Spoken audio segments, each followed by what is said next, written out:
All right, here we are, Kinesiology 230, Chapter 18. Still talking about clients who are pre-adolescent, older, or pregnant. Now we're getting into the second presentation, which is more specific or will be specific to older clients. Now, with older clients, um, you have a number of different health-related issues that come to bear, and many of these are a result of what's called hypokinetic illnesses, meaning without movement type illnesses. And older adults, they need to be guided and directed. You need to continue moving around even as you age. You're going to have aches and pains no matter what because you're just getting older, but you can make the decision to have your body get older and out of shape or older in shape. And I would contest that there's benefit to being older and in shape. And I'll hit a sidebar presentation here that explains a little bit about the whole reason why you move when you're older. The big one that we talk about a lot is sarcopenia. And if you think of it in terms of sarcomere and penia, you have sarco, meaning muscle or flesh, and then penia is loss of. And the loss of muscle over time is something that progresses, and it's an ongoing issue.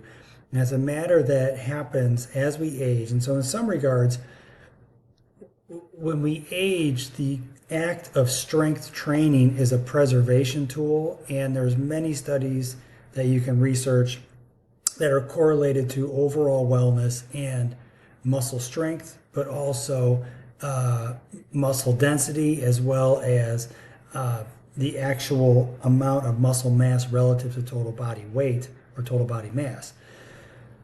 But as we age, sarcopenia is a natural process, and it happens, and it's something that you have to work at to help slow the process. And it can actually be pretty rapid as we get a little bit older.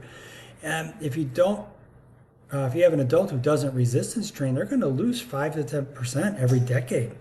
And it's one of those things when you look at as we get older, it's just one of the things that keeps people from getting out of bed. It keeps people from moving. And so you have to kind of fight this erosive process. Now, osteopenia is a little bit different than sarcopenia. Osteo meaning bone, penia, same thing before. It's a reduction in bone mineral density. And osteopenia, down here, guys, you see that people who do not resistance train experience 10 to 30% reduction in bone mineral density every decade. So the point you have is with both of them, these are erosive processes, but resistance training and movement in general help slow these down. And when I talk about increased bone mineral density, and this is one you're going to see later on, but resistance training protocols that incorporate relatively heavy loads, about 80% of 1 rep max, provide effective stimuli for both muscular development and bone development. So both of them, osteopenia and sarcopenia, can be slowed from 80% of 1 rep max work. Now, I'm not saying take your client and throw them right into 80% of 1 RM for a workout. You may have to ramp them up to that. It may take a little bit of time, but that's kind of your target to help offset osteopenia and sarcopenia. Now, part of this chapter describes a little bit of a process called creeping obesity.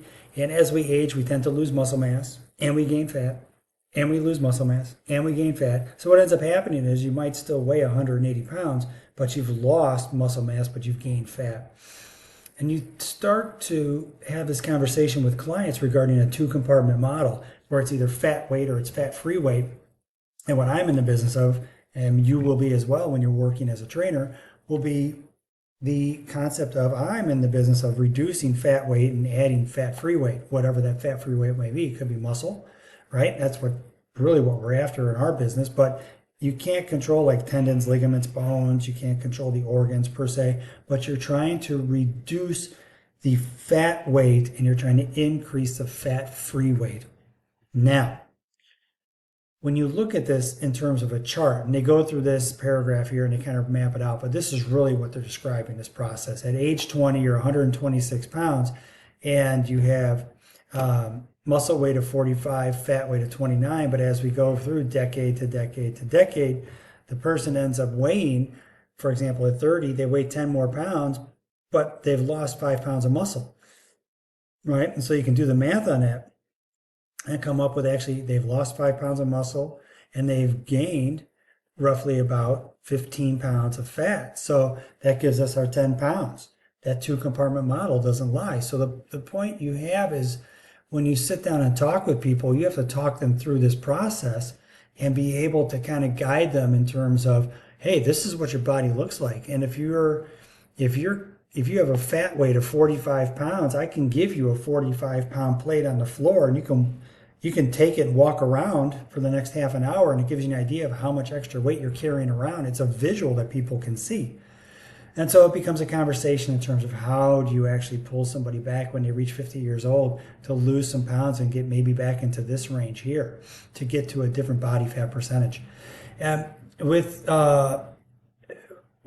this, when we talk about the health benefits of resistance exercise, we've gone through several of these, but with the benefits overall, I agree with these on this list here to the left, and I agree with top to bottom, because it's something I've been in the profession for a number of years.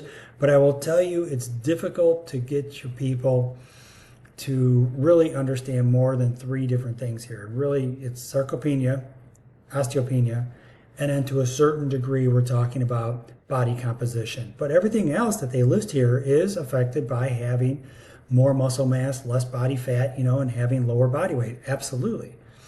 And when they talk about this in terms of reduced body fat, they note this, and you see this later on. A 25-minute circuit resistance training session may use about 200 calories for exercise. So if you do this 3 times, this would give us a yield of about 2,400 calories per month, assuming a 7% increase in resting energy expenditure of approximately 100 calories a day. This would burn another 3,000 calories per month.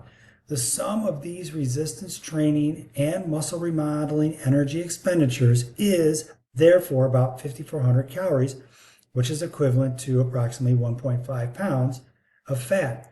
A pound of body fat is 3,500 calories. So if you want to lose a pound of fat, it doesn't matter if it comes from working out more with weights or working out more with cardio.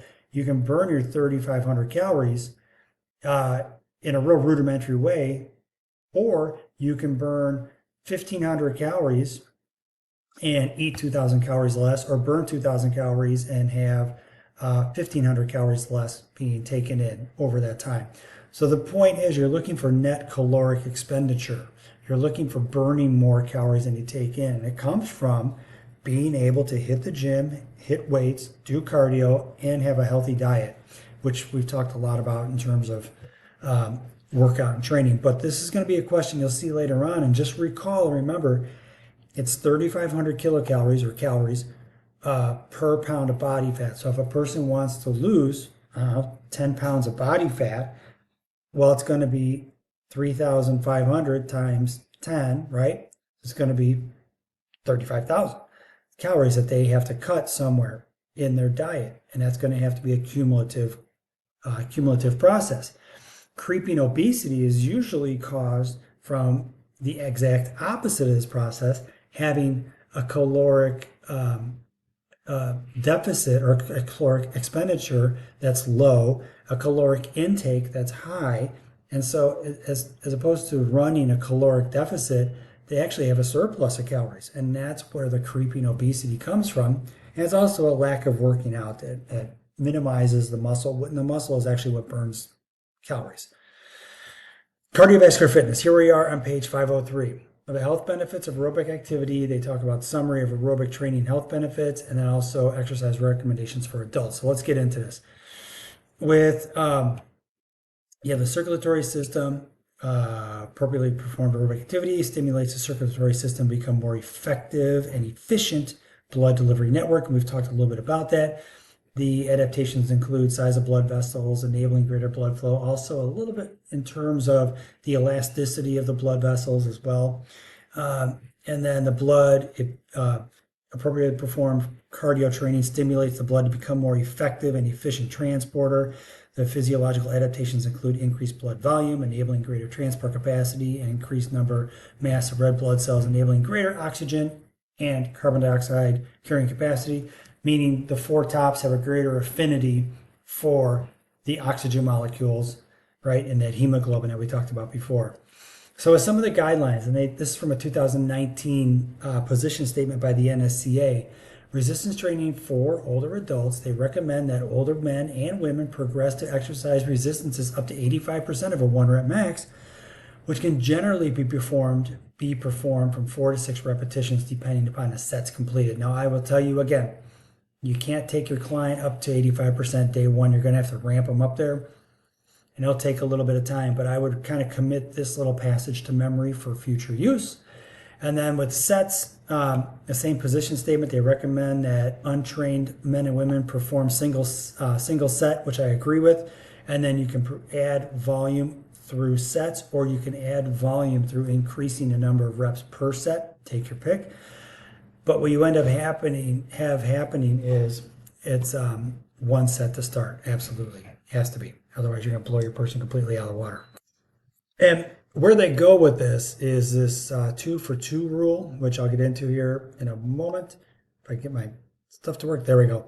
2-for-2 rule, which is this. When you're working with a client, once they're able to do 2 more repetitions than you have recommended, so instead of doing sets of 10, they do sets of 12. And they do that for 2 consecutive workouts. So on a Monday they do it, and then the next Monday they do it. You would then go ahead and increase the weight. And that's their recommendation. It's a simple way to push the agenda in terms of raising the amount of resistance. They talk about percentages here. And in these percentages, on top you have lower strength stimulus to high and higher strength stimulus. And notice the percentages are at 70% up to 90%. And this gets back to the guidelines I talked about before, where you're trying to be somewhere at 80%, maybe up to 90% for your clients to offset osteopenia and sarcopenia. But I would say this, because you're working with the general population, you can have the fun of working anywhere from 15 all the way down to 4. You don't have to necessarily keep it at 4 to 6 or all the way up at 14 to 16. And you can kind of play back and forth between this range. And I do this with clients all the time. Absolutely. All right, so let's get into this. Let's get into this with guidelines.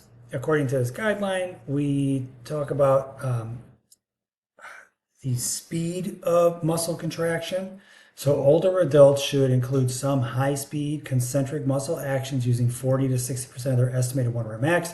This makes sense if you think about it. If we're doing higher velocity movement patterns, you're probably going to use a little bit lower percentage 1 rep max because of the power component involved. There's a higher stressor placed on the human body. But just kind of commit that one to memory.